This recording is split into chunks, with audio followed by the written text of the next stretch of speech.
श्रीमद्भगवद गीता अध्याय 7 श्लोक 30 का शेष परिशिष्ट भाव का शेष चल रहा था। साधक संजीवनी ग्रंथ के पेज नंबर 572 का पहला पैराग्राफ हो चुका था। दूसरे पैराग्राफ से शुरू करते हैं। 572 पेज।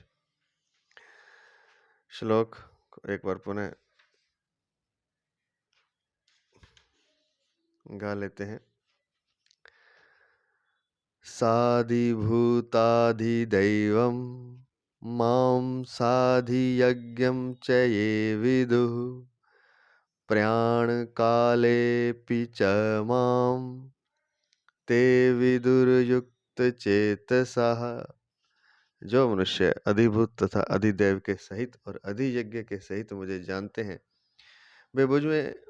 वे मुझ में लगे हुए चित्त वाले मनुष्य अंत काल में भी मुझे ही जानते हैं, अर्थात प्राप्त होते हैं। तो इस श्लोक का परिशिष्ट भाव चल रहा है। यहां तक हो गया था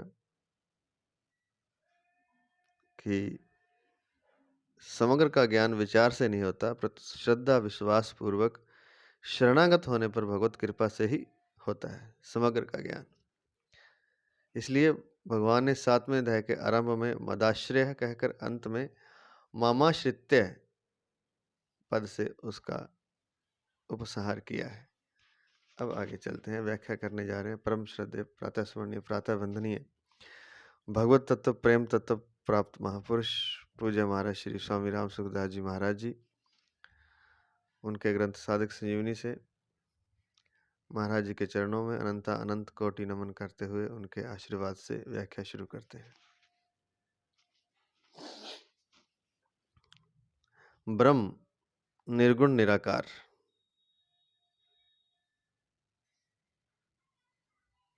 ब्रह्म अर्थात निर्गुण निराकार, कृत्सन अध्यात्म अनंत योनियों के अनंत जीव, कृत्सन अध्यात्म अर्थात अनंत योनियों के अनंत जीव तथा अखिल कर्म अर्थात उत्पत्ति स्थिति प्रलय आदि की संपूर्ण क्रियाएं, यह ज्ञान का विभाग है। इस विभाग में निर्गुण की मुख्यता है।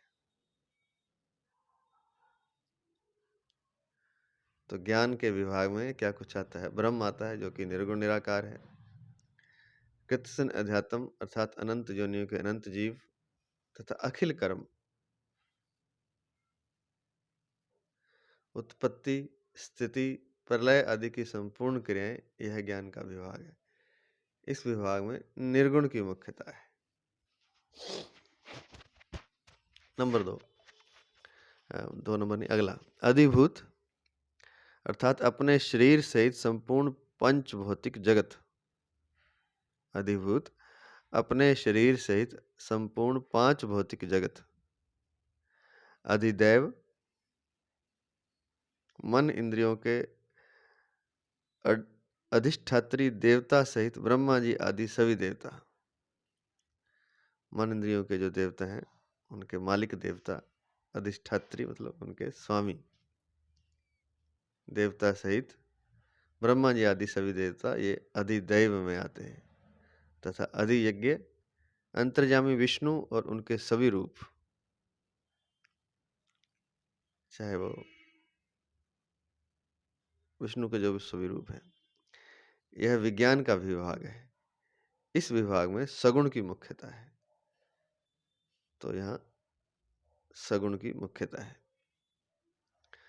अधिभूत अधिदैव और अधियज्ञ के सहित कहने का तात्पर्य है कि सत असत परा अपरा सब कुछ भगवान ही है। भगवान के सिवाय किंचन मात्र भी कुछ नहीं है। सत असत को अलग अलग करने से ज्ञान मार्ग होता है। नासतो विद्यते भावो ना भावो विद्यते सता उभयरूपी डैश डैश डैश। गीता दूसरे अध्याय का 16वां श्लोक। सत और असत को अलग अलग करने से, अलग अलग अनुभव कर लेने से ज्ञान मार्ग होता है और एक करने से भक्ति मार्ग होता है। सद सच्चा हम अर्जुन, गीता 9वें अध्याय का 19वां श्लोक।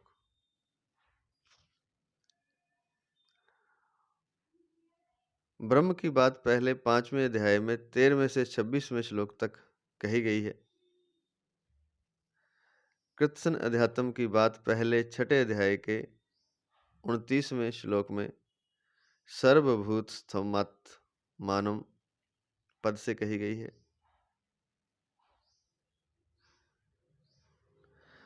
अखिल कर्म की बात पहले 4थे अध्याय के 18वें, 23वें और 33वें श्लोक में क्रमशः कृत्सिन कर्मकृत कर्म समग्रम और सर्वम कर्माखिलम पद से कही गई है।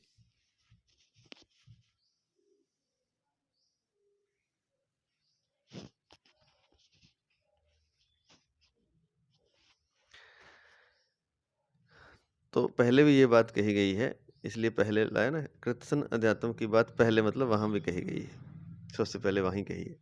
अभाव कर्म का होता है, आत्मा या ब्रह्म का नहीं। आगे कहते हैं अभाव जो है कर्म का होता है, आत्मा या ब्रह्म तो सनातन है, नित्य है। न्याय में आता है कि किसी वस्तु के भाव का ज्ञान जिस इंद्रिय से होता है, उसी इंद्रिय से उसके अभाव का और जाति का ज्ञान भी होता है। अतः मनुष्य जिस ज्ञान से कर्मों को जानता है, कर्म चाखिलम, उसी ज्ञान से कर्मों के अभाव को अर्थात अकर्म को भी जानता है। कर्मण्य कर्म यह पश्चेत, गीता 4थे अध्याय का 18वां श्लोक। ब्रह्म, आत्मा और अकर्म तीनों एक ही हैं, ऐसा जानना ही ते ब्रह्म तद विदुः कृत्सनम ध्यात्मम कर्म चाखिलम पदों का तात्पर्य है।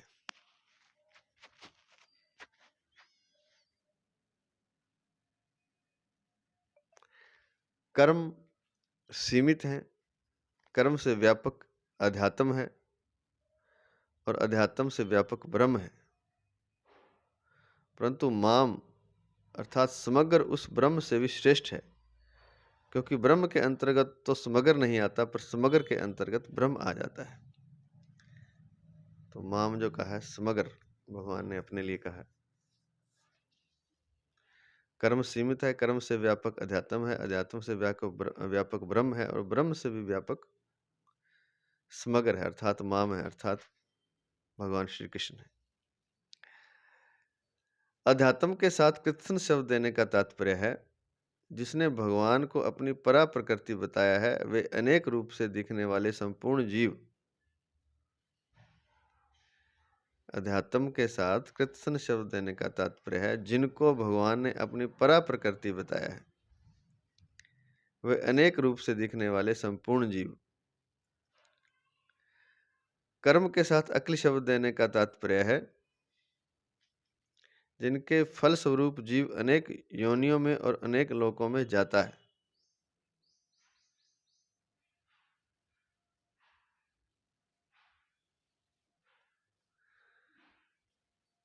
कर्म के साथ अखिल शब्द देने का तात्पर्य है जिनके फल स्वरूप जीव अनेक योनियों में और अनेक लोकों में जाता है।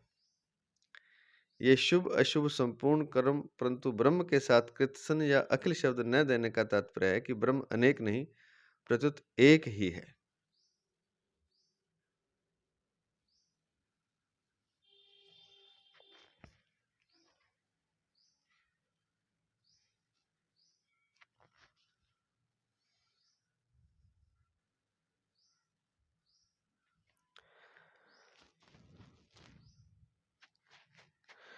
गीता में भगवान ने दो निष्ठाएं बताई हैं, कर्मयोग और ज्ञान योग। ये दोनों ही निष्ठाएं लौकिक हैं।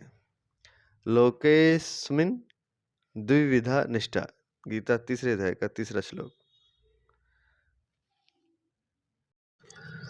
परंतु भक्ति योग अलौकिक निष्ठा है, कारण कि कर्म योग में क्षर अर्थात संसार की प्रधानता है और ज्ञान योग में अक्षर अर्थात जीवात्मा की प्रधानता है। क्षर और अक्षर दोनों ही लोक में है। द्वाविमो पुरुषौ लोके क्षर क्षरश्चाक्षर एव च। गीता 15वें अध्याय का 16वां श्लोक। इसलिए कर्मयोग और ज्ञान योग दोनों लौकिक निष्ठाएं हैं, परंतु भक्ति योग में परमात्मा की प्रधानता है, जो क्षर से अतीत और अक्षर से उत्तम है। गीता 15वें अध्याय का 17वां 18वां श्लोक। इसलिए भक्ति योग अलौकिक निष्ठा है,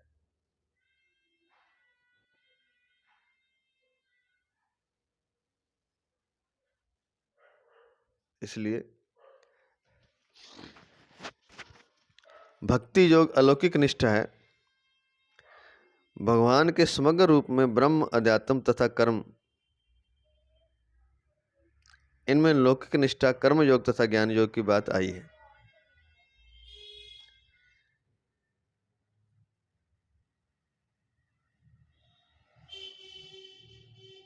भगवान के समग्र रूप में ब्रह्म, अध्यात्म तथा कर्म, इनमें लौकिक निष्ठा, कर्म योग तथा ज्ञान योग की बात आई है।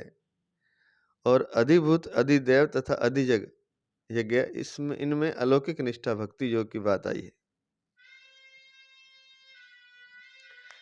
ज्ञान लौकिक है, न ही ज्ञानन सदृशम पवित्रमिह विद्यते। गीता 4th अध्याय का 38वां श्लोक।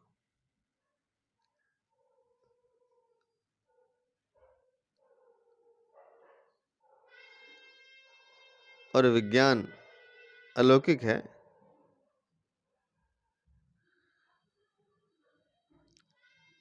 लौकिक तथा अलौकिक दोनों ही समग्र भगवान के रूप हैं। वासुदेवः सर्वम। तो ये जो बात आई है कि भगवान के समग्र रूप में ब्रह्म, अध्यात्म तथा कर्म, इनमें लौकिक निष्ठा अर्थात कर्म योग तथा ज्ञान योग की बात आई है, इसको स्टार लिख के दिया है नीचे। अध्यात्म से ज्ञान योग और कर्म से कर्म योग लेना चाहिए।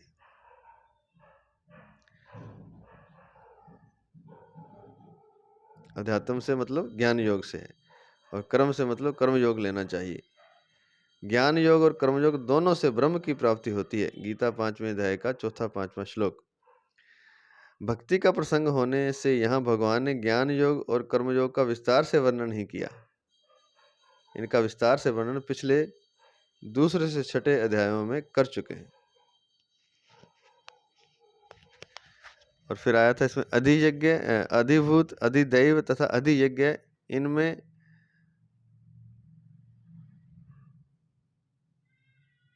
अलौकिक निष्ठा, भक्ति योग की बात आई है।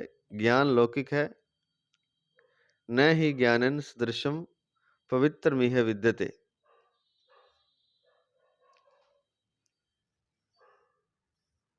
इसको एक लिख के दिया है नीचे। यहाँ पवित्र मिह के अंतर्गत आया इह शब्द लोक का वाचक है। पवित्रम इह से बना है पवित्र मिह, तो यह शब्द लोक का वाचक है। आगे चलते हैं। लोक, चलिए यहां से चलते हैं वापस। ज्ञान लौकिक है, न ही ज्ञानन सदृशम पवित्र मिह विद्यते। गीता 4th अध्याय का 38वां श्लोक। और विज्ञान अलौकिक है, लौकिक तथा अलौकिक दोनों ही समग्र भगवान के रूप हैं। वासुदेवा सर्वम। लोक शब्द में जड़ भी है और चेतन भी।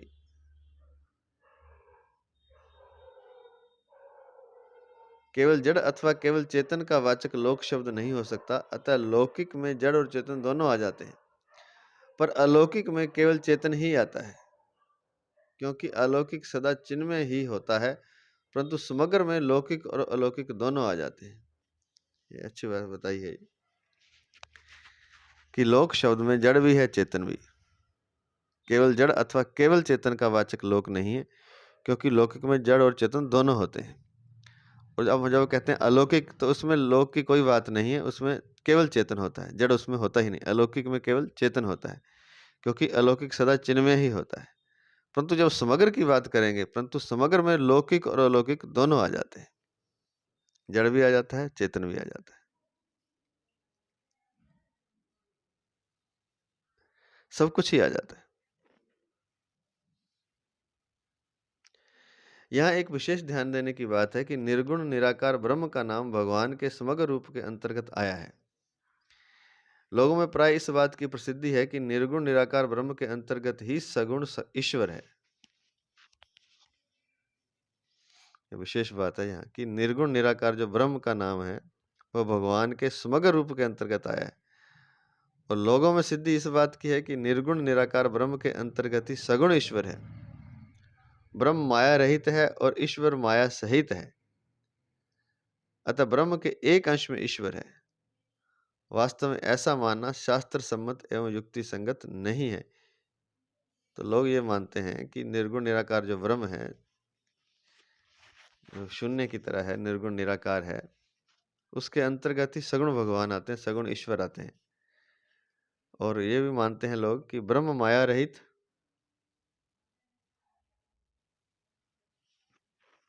है और ईश्वर माया सहित है।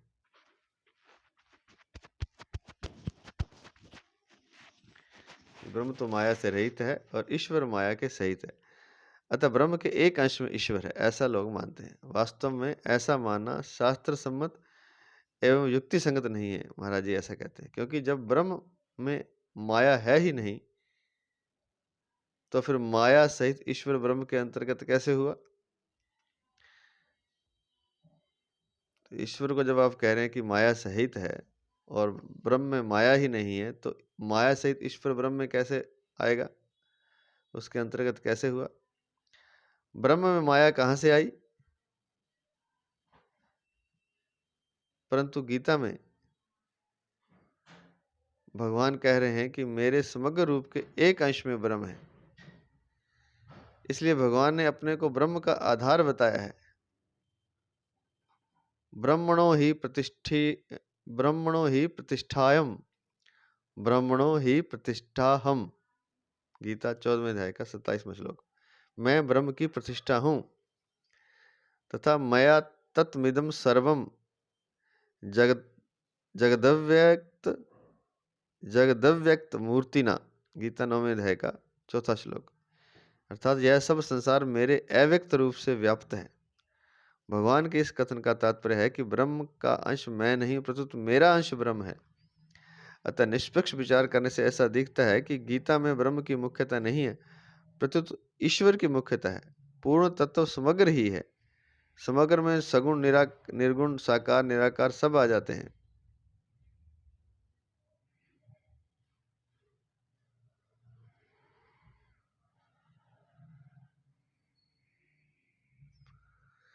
वास्तव में देखा जाए तो समग्र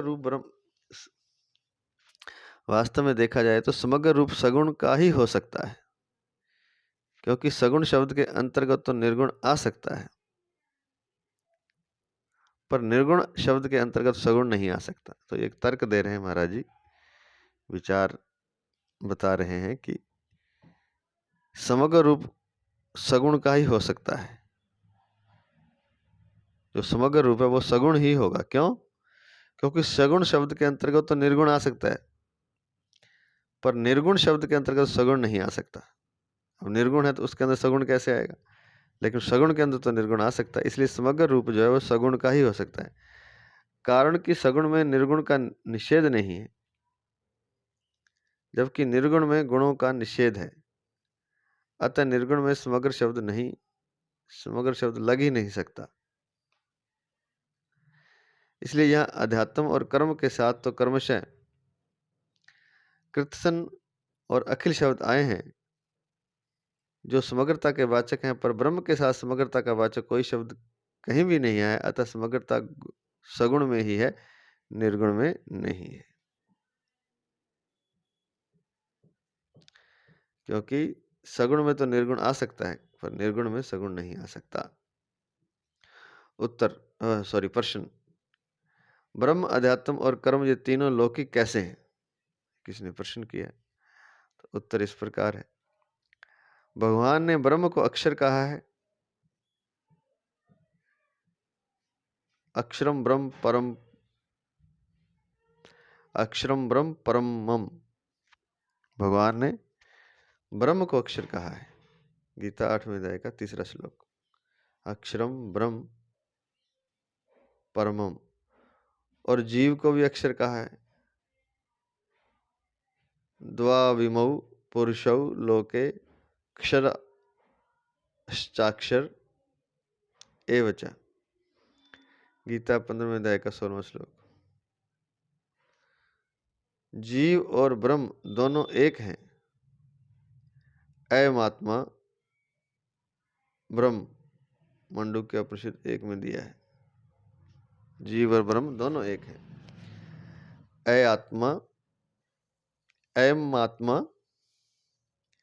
अयम आत्मा ब्रह्म। प्रकृति अर्थात शरीर के साथ संबंध होने से जीव अध्यात्म है। वही प्रकृति के साथ संबंध न होने से सामान्य ब्रह्म है।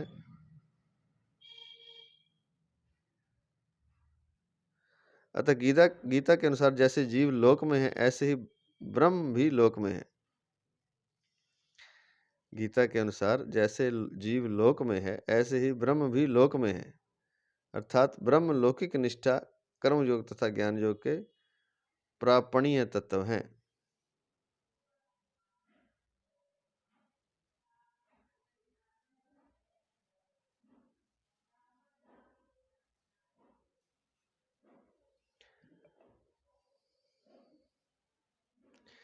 दोबारा से सुनते हैं।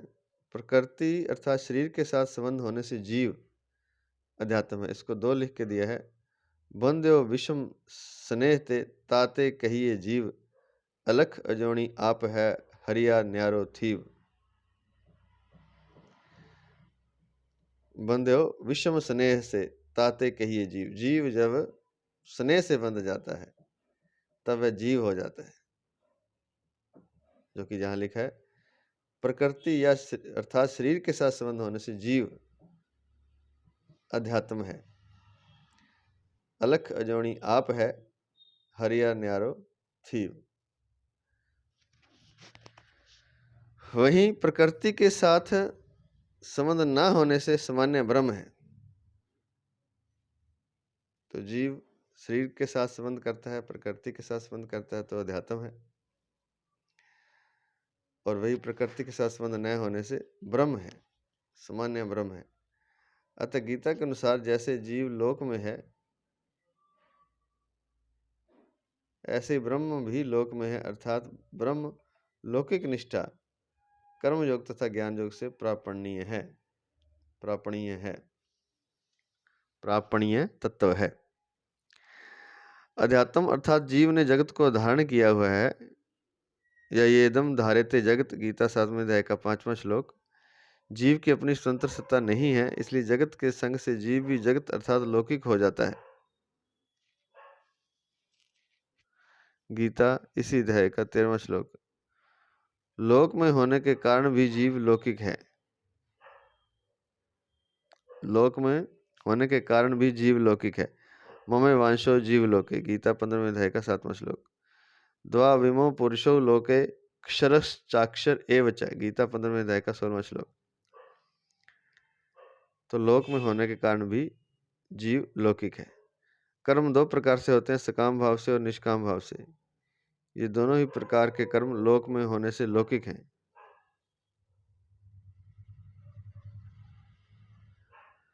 तो इसको 3 लिख के दिया है नीचे। लोक में होने वाले सकाम कर्म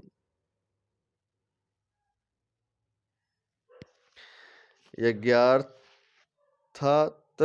कर्मणोऽन्यत्र लोकोऽयं कर्म बंधनः। गीता 3 अध्याय का 9वां श्लोक। क्षिप्रम ही मानुष्य लोके सिद्धिर्भवति कर्मजा। गीता 4 अध्याय का 12वां श्लोक। कर्मानुबंधिनी मनुष्य लोके। गीता 15वें अध्याय का 2रा श्लोक। लोकों में होने वाले निष्काम कर्म अर्थात लोकेऽस्मिन् द्विविधा से लेकर योगी नाम। गीता 3 अध्याय का 3रा श्लोक। तो लोक में होने वाले निष्काम कर्म वास्तव में कर्म सकाम या निष्काम नहीं होते, प्रत्युत कर्ता या सकाम या निष्काम होता है, अतः सकाम निष्काम भाव कर्ता में रहते हैं। तो कहते हैं कर्म कोई सकाम या निष्काम नहीं होता, करने वाला जो करता है वही सकाम या निष्काम होता है, अतः सकाम निष्काम भाव कर्ता में रहते हैं, कर्म में नहीं।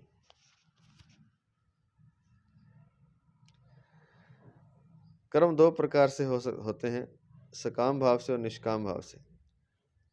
ये दोनों ही प्रकार के कर्म होने से लौकिक है, जिसका दे दिया नीचे। अगला प्रश्न है, प्रश्न अधिभूत, अधिदेव और अधिजगह ये तीनों अलौकिक कैसे हैं?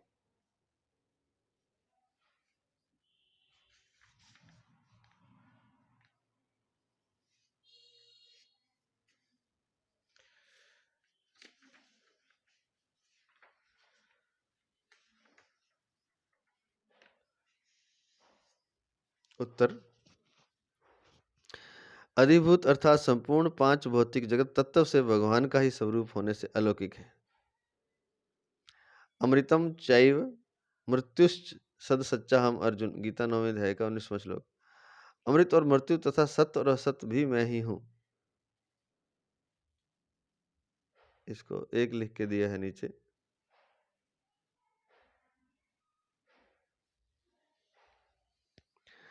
मनसा वचसा दृष्ट्या गृह्यते निर्पीन्द्रियैः अहमेव न मत्तोऽन्यदिति बुद्ध्यध्व मंजसा, श्रीमद् भागवत महापुराण 11, 13, 24 में दिया है।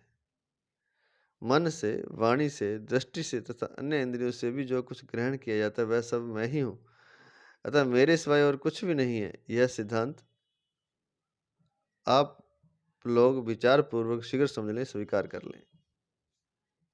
मन से, वाणी से, दृष्टि से तथा अन्य इंद्रियों से जो कुछ भी ग्रहण किया जाता है वह सब मैं ही हूँ, यह मेरे सिवाय और कुछ भी नहीं है, अतः मेरे सिवाय और कुछ भी नहीं है। यह सिद्धांत आप लोग विचार पूर्वक शीघ्र समझ लें, स्वीकार कर लें।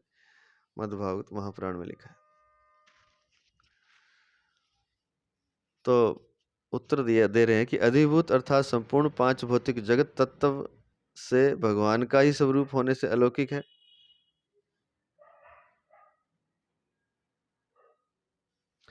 अमृतम चैव मृत्युश्च सद सच्चाम अर्जुन, गीता 9वें अध्याय का 19वां श्लोक। अमृत और मृत्यु तथा सत्य और असत्य भी मैं ही हूँ, जिसको भी समझा दिया, नीचे एक लिख के दिया है।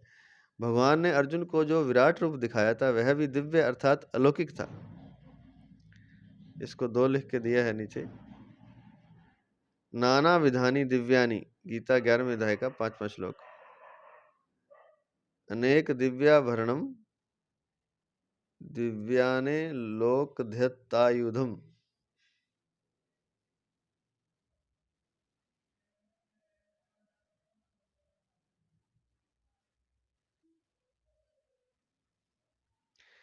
ग्यारह दस में, नहीं, हाँ, 11:10 में दिया है।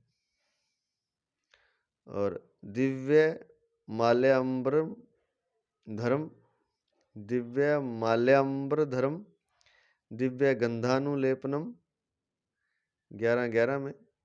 पश्यामि देवास्त्व देवदेह डह डह डह से लेके सर्वानुर्गांश दिव्यान, 11वें अध्याय का 15वां श्लोक।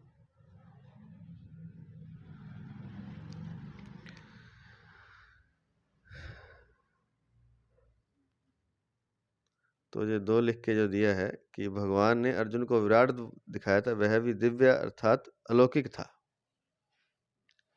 तो यहाँ कह रहे हैं कि अमृत और मृत्यु तथा सत्य और असत्य भी मैं हूँ, और जो भगवान ने अर्जुन को विराट रूप दिखाया था वह भी दिव्य अर्थात अलौकिक था।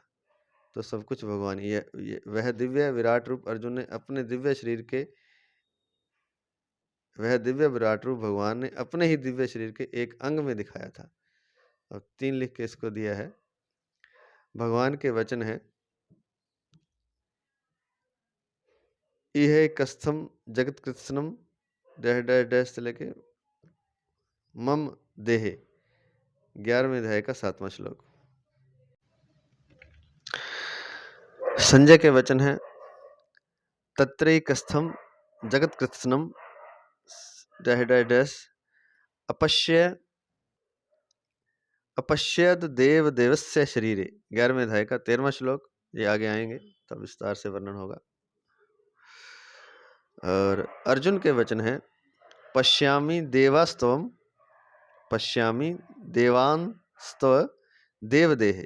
11वें अध्याय का 15वां श्लोक। अर्थात ये कहने का तात्पर्य कि तीनों भगवान के, क्योंकि संजय भी देख रहा है, अर्जुन भी देख रहा है, तो क्या कह रहे हैं वो भगवान के अलौकिक शरीर को देख, और भगवान खुद अपने उस अलौकिक देह के बारे में क्या कह रहे हैं।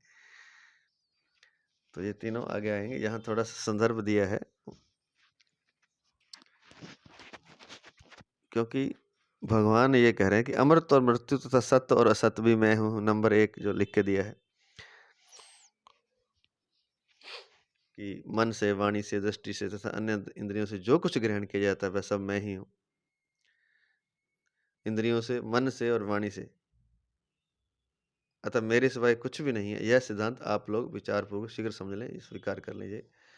पुराण भागवत पुराण में 11-13-24 में दिया जो श्लोक अभी हमने किया था। मनसा वत्सा दृष्टिया गृह्यते न यैर्पेन्द्रिय ही, ये जो किया था। और दूसरा बताते हैं, भगवान ने अपना जो विराट रूप दिखाया था वह भी दिव्य तथा अलौकिक था। तो उसको ये बता रहे हैं यहाँ की दो लिख के नीचे 11वें अध्याय में ही आएगा ये 10वां, 11वां और 15वां श्लोक। नाना विधानी दिव्यानि अनेक दिव्याभरणम दिव्यानेकोध्यतायुधम दिव्यमालंबरधरम दिव्यगंधानुलेपनम। तो पश्यामि देवांस्तव देवदेहे सर्वानुर्गांश्च दिव्यान। तो भगवान ने अर्जुन को जो विराट रूप दिखाया था वह भी दिव्यालोकित था। वह दिव्य विराट रूप भगवान ने अपने दिव्य शरीर के एक अंग में दिखाया था। जो वो विराट रूप देखा तो भगवान ने अपने ही दिव्य शरीर के एक अंग में दिखाया था। तो जिसका भी 3 लिख के दिया है कि भगवान के वचन है, ये कस्तम जगत कृत्स्नम से लेके मम देह 11वें अध्याय का 7वां श्लोक। तो ये अभी दिया है जो संजय के वचन, अर्जुन के वचन। अतः भगवान का ही विराट रूप होने से यह पंच भौतिक जगत भी अलौकिक ही है। अब ये बात है कि ये सब कुछ जो भगवान का ही है तो ये सब कुछ अलौकिक ही है। इसको 4 लिख के दे रहे हैं नीचे अंडरलाइन करके। खम वायुम अग्निम सलिलम महिम च ज्योतिषी सत्वानी दिशो द्रौमादीन सरित समुद्रांश हरे शरीरम यत किंच भूतम प्रणमेदन्य।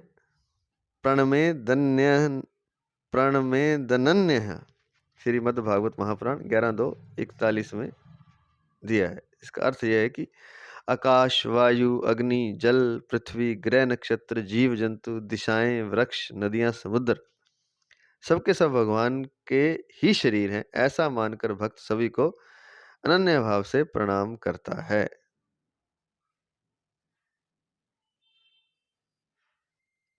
यत किंच भूतम प्रणमेदन्यः।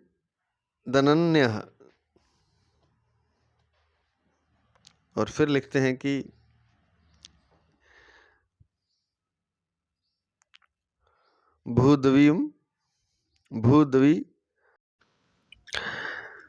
भूद्वीप वर्ष सरिदद्री नभा समुद्र पाताल दिनर्क भागण लोक संस्था गीता मया तब निरपाद भूतमीश्वरस्य स्थूलम वपुः सकल जीव निकाय धाम। श्रीमद्भागवत महापुराण 5:26-40 में दिया है।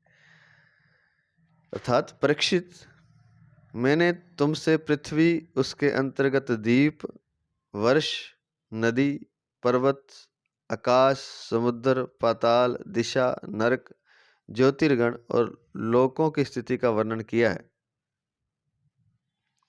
यही भगवान का अति अद्भुत स्थूल रूप है। जो समस्त जीव समुदाय का आश्रय है। तो ये भगवान का स्थूल रूप है जो बताया है। पृथ्वी और उसके अंतर्गत जो नदी पर्वत आकाश आदि लोकों का जो स्थिति का वर्णन किया गया है, यही भगवान का अति अद्भुत स्थूल रूप है जो समस्त जीव समुदाय का आश्रय है। तो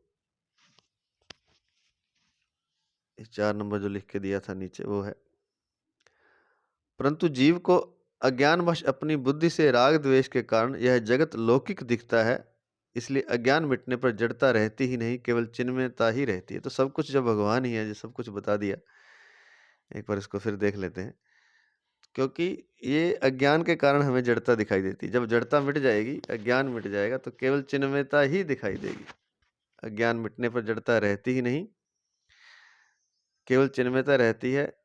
अज्ञानवश अपनी बुद्धि से राग द्वेष के कारण यह जगत लौकिक दिखता है, वस्तुतः सारा जगत ही अलौकिक है। अधिदेव अर्थात ब्रह्मा जी आदि सभी देवता अलौकिक हैं। अधियज्ञ अर्थात अंतर्यामी भगवान सबके हृदय में रहते हुए भी निर्लिप्त होने के कारण अलौकिक हैं।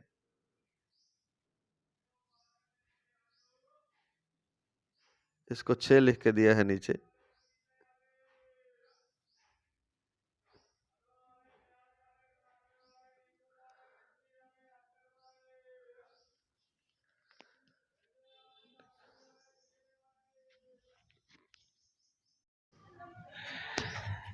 तो 6 वाला भी देखते हैं नीचे क्या लिखा है। इससे पहले 5 लिखा हुआ है कि जो 4 हमने किया था कि अतः भगवान का ही विराट रूप होने से यह 5 भौतिक जगत भी अलौकिक ही है। भगवान ने संसार में अपनी विभूतियों को भी दिव्य अर्थात अलौकिक कहा है। ये रह गया था एक लाइन। दिव्या हयातम विभूतया, गीता 10वें अध्याय का 11वां श्लोक। मम दिव्या नाम विभूति नाम, 10वें अध्याय का 40वां श्लोक। इसको 5 लिख के नीचे दिया है। परंतु जीव को वो अज्ञानवश अपनी बुद्धि से राग द्वेष के कारण यह जगत लौकिक दिखता है, इसलिए अज्ञान मिटने पर जड़ता रहती ही नहीं, केवल चिन्मयता रहती है। जहाँ तक हो गया था। इसके बाद हमने किया कि ये पहले जो 5 नंबर जो लिख के दिया है कि अपनी विभूतियों को दिव्य अर्थात अलौकिक कहा है, उसको नीचे दिया है। अर्जुन ने भी विभूतियों को दिव्य कहा है।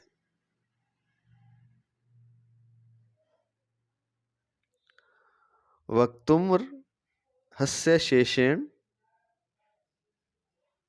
दिव्या हयातम विभूतया, 10वें अध्याय का 16वां श्लोक। ये सारी बातें आएंगी जब भगवान के अलौकिक रूप का वर्णन होगा, उसमें डिटेल से आएंगी। तो अपनी विभूतियों को भी दिव्य कहा। और फिर अधिदेव की बात आई। ब्रह्मा जी आदि सभी अलौकिक हैं। अधिदेवता अधियज्ञ अर्थात अंतर्यामी भगवान सबके हृदय में रहते हुए भी निर्लिप्त होने के कारण अलौकिक ही हैं, अलौकिक हैं। इसको 6 लिख के नीचे दिया है। द्वा सुपर्णा सयुया सखाया समानम वृक्षम परिशस्व जाते त्योरन्यः पिप्पलम स्वादोत्तन्नन्यो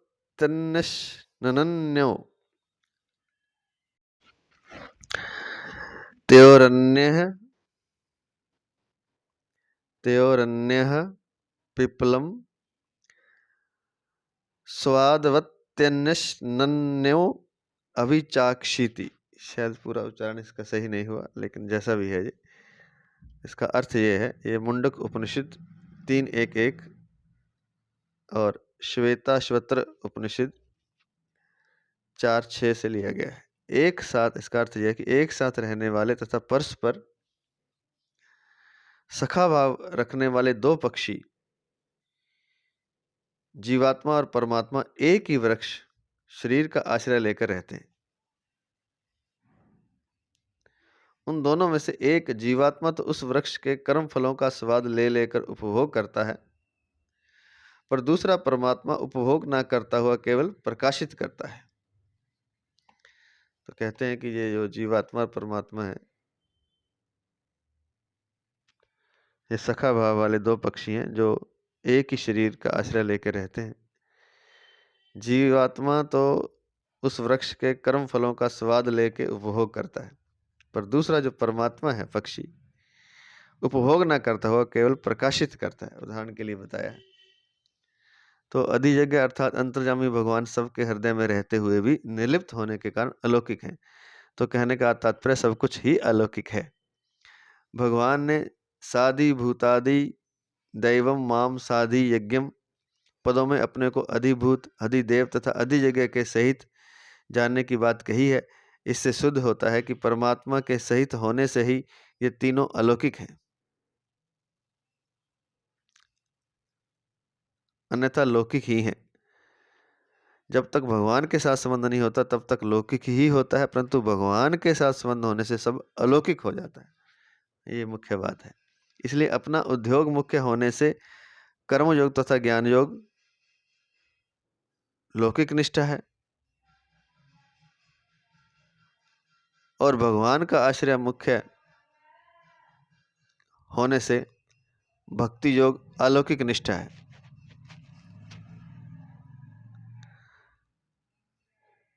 अपना उद्योग मुख्य होने से कर्म योग और ज्ञान योग लौकिक निष्ठा, जिसमें अपना मेहनत है, अपना उद्योग है, अपना प्रयास है, और भगवान का आश्रय मुख्य होने से भक्ति योग अलौकिक निष्ठा है।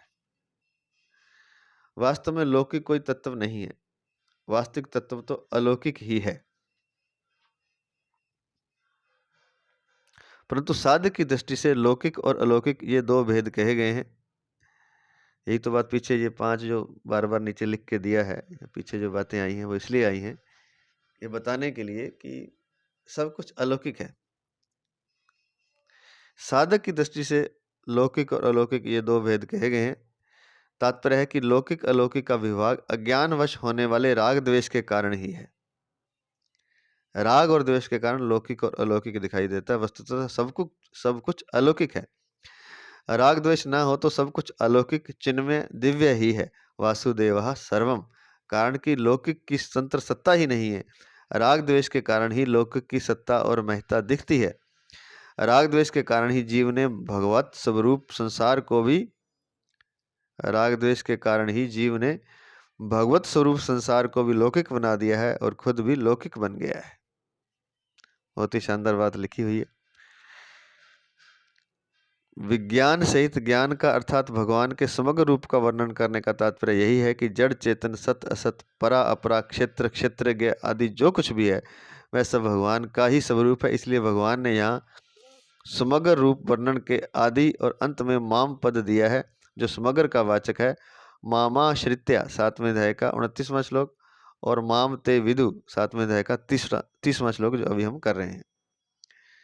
तो सब कुछ भगवान का ही स्वरूप है, इसलिए भगवान ने यहाँ समग्र रूप वर्णन के आदि में और अंत में माम पद दिया है कि ये सब कुछ मेरा ही है,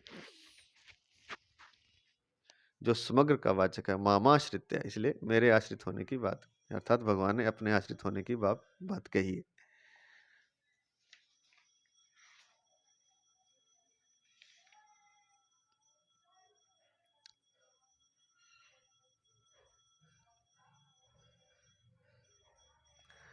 माम ते विदु, वे जानते हैं मुझे।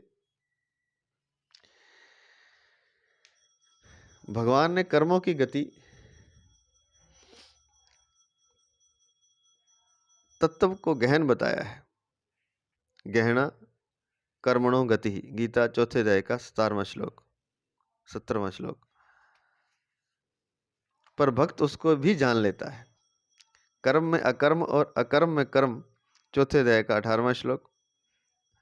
दोनों को भक्त जान लेता है।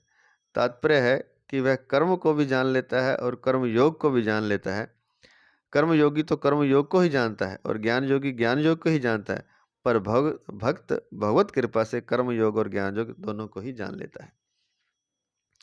इसी अध्याय के पहले श्लोक में आए योगम जुंजुन मदाश्रय को यहाँ मामाश्रित्य यतंती ये पदों से और मया सक्त मना को यहाँ युक्त चेतसा पदों से कहा गया है, पद से कहा गया है। तात्पर्य है कि मेरा आश्रय लेने से भक्त को कर्म योग तथा ज्ञान योग की भी सिद्धि हो जाती है, अर्थात वे दोनों के फल अर्थात लक्ष्य रूप ब्रह्म को भी जान लेते हैं। ते ब्रह्म तद विदुः, और मेरे समग्र रूप को भी जान लेते हैं। माम ते विदुः। प्रयाण कालेपि में अपि पद देने का तात्पर्य है कि वे भक्त मेरे को पहले भी जानते हैं और अंत काल में भी जानते हैं, अर्थात उनका ज्ञान कभी लुप्त नहीं होता। ऐसे वक्त युक्त चेता हो जाते हैं, अर्थात उनके मन की स्वतंत्र सत्ता नहीं रहती, प्रत्युत केवल भगवान ही रहते हैं। भगवान के साथ उनकी अभिन्नता नित्य योग होने से न वे भगवान से वियुक्त होते हैं न भगवान उनसे वियुक्त होते हैं। ऐसे युक्त चेता भक्त अंत काल में कुछ भी चिंतन होने पर भी योग भ्रष्ट नहीं होते, प्रत्युत भगवान को ही प्राप्त होते हैं। तो जिनका मन की स्वतंत्र सत्ता नहीं रहती, प्रत्युत केवल भगवान ही रहते हैं, ऐसे युक्त वेता भक्त जो कि ना तो कभी भगवान से वियुक्त होते ना वो भगवान से वियुक्त होते, ऐसे युक्त चेता भक्त अंत काल में कुछ भी चिंतन हो भले तो भी वे योग भ्रष्ट नहीं होते, प्रत्युत भगवान को ही प्राप्त होते हैं। प्रयाण काले अपि च माम ते विदुर युक्त चेतसा, कारण कि उन भक्तों की दृष्टि में जब भगवान के सिवाय किंचन मात्र भी कुछ नहीं है तो फिर उनका मन भगवान को छोड़कर जाएगा कहाँ जाएगा, क्यों जाएगा, कैसे जाएगा? उनके मन में कुछ भी चिंतन होगा तो भगवान का ही चिंतन होगा, फिर उनका मन विचलित कैसे होगा? और मन के विचलित हुए बिना वह योग भ्रष्ट कैसे होगा? कारण कि कारण सापेक्ष साधन में योग से मन के विचलित होने पर ही मनुष्य योग भ्रष्ट होता है। कारण सापेक्ष साधन में, जिसमें सापेक्ष साधन होता है, उसमें योग से मन के विचलित होने पर भी मनुष्य योग भ्रष्ट होता है। योगाचलित मानसः,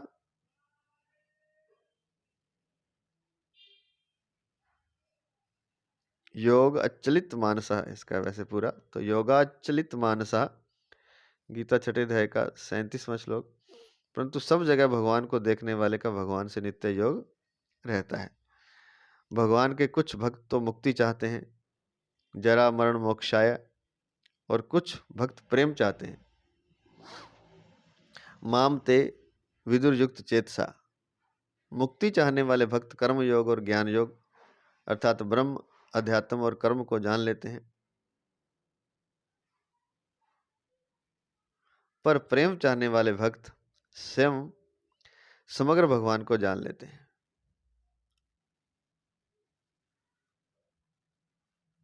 माम विदुः, भगवान अपने प्रेमी भक्तों को कर्म योग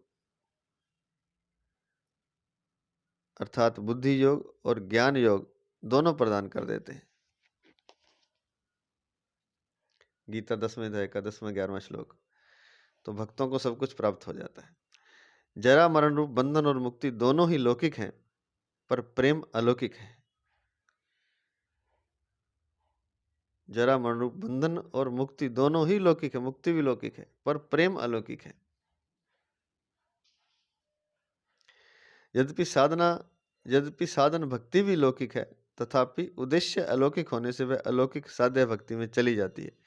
कहते हैं वैसे तो भक्ति भी लौकिक है, लेकिन जब साधना के समय में साधना शुरुआत करता है तब तो भक्ति भी लौकिक है। यद्यपि साधन भक्ति भी लौकिक है, तथापि उद्देश्य अलौकिक होने से वह अलौकिक साध्य भक्ति में चली जाती है। भक्त्या संजात्या भक्त्या, श्रीमद् भागवत महापुराण 11:3-31 में दिया है। तो ये बात है कि सब कुछ अलौकिक है और ये सारे चीज़ें बता दी हैं। भक्ति में सब कुछ आ जाता है, और जिनका मन रहा नहीं, स्वतंत्र सत्ता नहीं रही, मन तो है लेकिन उसकी स्वतंत्र सत्ता नहीं है, केवल भगवान ही रहते हैं, उनका अंत काल में चिंतन अलग होने पर भी वे योग भ्रष्ट नहीं होते, कुछ भी चिंतन हो, क्योंकि सब कुछ उनके लिए भगवान ही है।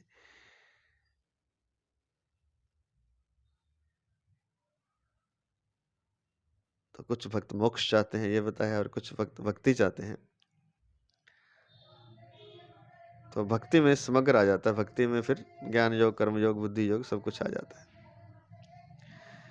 पीछे जो 1 2 3 ये 5 लगा के हमने किया था, 6 लिख के नीचे अंडरलाइन करके दिया है, उसको थोड़ा सा दोबारा देख लेते हैं। जो प्रश्न था उसका उत्तर है 2 लाइनों में है। प्रश्न ये था कि अधिभूत, अधिदेव और अधियज्ञ ये तीनों अलौकिक कैसे हैं? क्योंकि अधिभूत में तो बताया कि संसार आता है, अधिदेव में देवता, आदि ब्रह्मा आदि देवता आते हैं, अधि यज्ञ में विष्णु आते हैं। तो ये तीनों अलौकिक कैसे हुए? भगवान विष्णु तो चलो मान लेते हैं कि अलौकिक है, ब्रह्मा जी भी अलौकिक मान सकते हैं। तो उसको उत्तर देने के लिए बताया था, अधिभूत अर्थात संपूर्ण पंचभौतिक जगत तत्व से भगवान का ही स्वरूप होने से अलौकिक है। क्यों अलौकिक है? क्योंकि भगवान का ही स्वरूप है। अमृतम चैव मृत्युश्च सद सच्चाहम अर्जुन, गीता 9:19। अमृत और मृत्यु तथा सत्य और असत्य भी मैं ही हूं। इसका अर्थ ये है, एक नंबर ये बात है। तो मृत्यु भी मैं हूँ, अमृत भी मैं हूँ, सत्य भी मैं हूँ, सत्य भी, इसलिए सब कुछ अलौकिक है, इसलिए अधिभूत अलौकिक है। फिर आगे चलते हैं। भगवान ने अर्जुन को जो विराट रूप दिखाया था वह भी दिव्य अर्थात अलौकिक था। वह दिव्य विराट रूप भगवान ने अपने ही दिव्य शरीर के एक अंग में दिखाया था। अतः भगवान का ही विराट रूप होने से वह पांच भौतिक जगत भी अलौकिक ही है। तो चूंकि जो दिव्य शरीर दिखाया था भगवान ने अपने दिव्य शरीर के एक अंग में दिखाया था, अतः भगवान का ही विराट रूप होने से यह पंच भौतिक जगत भी अलौकिक है। क्योंकि भगवान का एक हिस्सा है ये अलौकिक। जो विराट रूप दिखाया था वो अलौकिक था। वो दिखाया कहाँ था? भगवान ने अर्जुन को अपने शरीर के एक अंग में दिखाया था। तो अतः भगवान का ही विराट रूप होने से वह पंच भौतिक जगत भी अलौकिक है। चूंकि दिखता तो लौकिक है, लेकिन चूंकि भगवान का ही विराट रूप का हिस्सा है ये पांच भौतिक जगत, इसलिए अलौकिक है।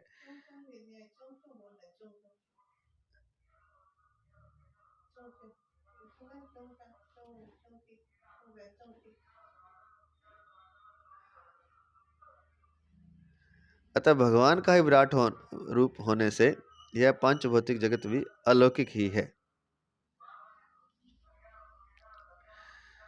भगवान ने, फिर आगे चलते हैं, भगवान ने संसार में अपनी विभूतियों को भी दिव्य अर्थात अलौकिक कहा है। दिव्या हयातम विभूतियः, गीता 10:19। मम दिव्या नाम विभूति नाम 10:40। परंतु जीव को अज्ञानवश अपनी बुद्धि से राग द्वेष के कारण यह जगत लौकिक दिखता है। इसलिए अज्ञान मिटने पर जड़ता रहती ही नहीं, केवल चिन्मयता रहती है। तो चूंकि भगवान ने अलौकिक बताया है अपनी दिव्य विभूतियों को, तो वो वैसे तो जैसे बताया है कि पीपल, वृक्षों में मैं पीपल हूँ, तो ये दिव्य है तो लौकिक, पीपल तो लौकिक है लेकिन दिव्य है। अब भगवान ने बताया कि मेरा ही स्वरूप है तो अलौकिक है। तो हमें तो लौकिक दिखाई दे रहा है। क्यों दिखाई दे रहा है लौकिक? कि ये अज्ञानवश दिखाई दे रहा है, राग द्वेष के कारण जगत लौकिक दिखता है। जब अज्ञान मिट जाएगा तब पता चलेगा कि सब कुछ अलौकिक ही है, सब कुछ चिन्मय ही है। इसलिए अज्ञान मिटने पर जड़ता रहती नहीं, केवल चिन्मयता रहती है। फिर आते हैं आगे, अधिदेव अर्थात ब्रह्मा जी आदि सभी देवता अलौकिक हैं, ये तो हो ही गया। तो अधिभूत में जो कुछ दिखाई दे रहा है उसका ये इतना जो समझाया है, ये 574 नंबर पेज पर नीचे 1 2 3 4 5 6 पॉइंट दे करके इसको समझाया था। हम कर चुके हैं, ये दोबारा से कर रहे हैं थोड़ा सा। तो इसलिए बताया कि जो अधिभूत में जो कुछ आ रहा है सारा जगत, जो भगवान विराट रूप दिखा रहे हैं वो भी, ये संसार भी, जो भगवान ने अपनी दिव्य विभूतियां बताई हैं वो भी, ये पंचभौत जगत भी, पंचभौतिक जगत भी, ये सारा अलौकिक है। इसके उदाहरण दे दिए, श्लोक भी बता दिए और तर्क भी दे दिया। दिखता हमें कुछ चीजें जैसे लौकिक दिखती हैं, तो उसका कारण ये है कि राग द्वेष के कारण बुद्धि में जड़ता है और जड़ता के कारण चिन्मयता दिखाई नहीं देती। और जब अज्ञान मिट जाएगा तब जड़ता नहीं रहेगी, तो केवल चिन्मयता रहती है।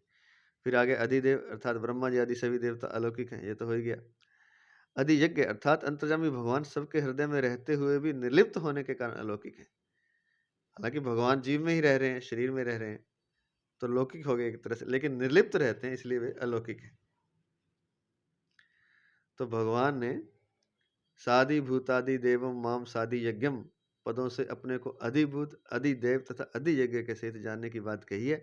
इससे सिद्ध होता है कि परमात्मा के सहित होने से ही ये तीनों अलौकिक हैं, अन्यथा लौकिक ही हैं। परमात्मा अगर उसमें जुड़ गया, परमात्मा की चिन्मयता जब आ जाती है, तो वो सब कुछ अलौकिक है। और जब ज्ञान हो जाता है, तो केवल चिन्मयता ही दिखाई देती है, फिर जड़ता दिखाई नहीं देती। जब तक भगवान के साथ संबंध नहीं होता, तब तक लौकिक ही होता है, परंतु भगवान के साथ संबंध होने से सब अलौकिक हो जाता है। इसलिए अपना उद्योग मुख्य होने से कर्म योग तथा ज्ञान योग लौकिक निष्ठा है, और भगवान का आश्रय मुख्य होने से भक्ति योग अलौकिक निष्ठा है। तो ये वैसे तो पूरा हो गया 30वां श्लोक, लेकिन 7वें अध्याय का सार और दिया हुआ है, वो हम कल करेंगे। तो इसको थोड़ा पूर्ण कर लेते हैं अंत में। जो ओम तत्सदिति श्रीमद्भगवद गीतासु उपनिषत्सु ब्रह्म विद्यायां योग शास्त्रे श्री कृष्ण अर्जुन संवादे ज्ञान विज्ञान योगो नाम 7वां अध्याय। इस प्रकार ओम तत्सत इन भगवान नामों के उच्चारण पूर्वक ब्रह्म विद्या और योग शास्त्र में श्रीमद् भगवद गीतोपनिषद रूप श्री कृष्ण अर्जुन संवाद में ज्ञान विज्ञान योग नामक 7वां अध्याय पूर्ण हुआ। इस 7वें अध्याय में ज्ञान और विज्ञान का वर्णन किया गया है। भगवान इस संपूर्ण जगत के महाकारण है, ऐसा दृढ़ता पूर्वक मानना ज्ञान है। ऐसे ही भगवान के सिवाय कुछ भी नहीं है, ऐसा अनुभव हो जाना विज्ञान है। ज्ञान और विज्ञान से परमात्मा के साथ नित्य योग का अनुभव हो जाता है, अर्थात मैं भगवान का हूँ और भगवान मेरे हैं। इस परम प्रेम रूप नित्य संबंध की जागृति हो जाती है। इसलिए इस 7वें अध्याय का नाम ज्ञान विज्ञान योग रखा गया है। 7वें अध्याय के अक्षर, 7वें अध्याय के पद, अक्षर और उवाच। नंबर 1, इस अध्याय में अथ सप्तमोध्याय के 3, श्री भगवानुवाच के 2, श्लोकों के 406 और पुष्पिका के 13 पद हैं। इस प्रकार संपूर्ण पदों का योग 424 है। दूसरा, अथ सप्तमोध्याय के साथ श्री भगवानुवाच के साथ श्लोकों के 960 और पुष्पिका के 48 अक्षर हैं। इस प्रकार संपूर्ण अक्षरों का योग 1022 है। इस अध्याय के सभी श्लोक 32 अक्षरों के हैं। नंबर 3, इस अध्याय में एक उवाच है, श्री भगवानुवाच। 7वें अध्याय में प्रयुक्त छंद।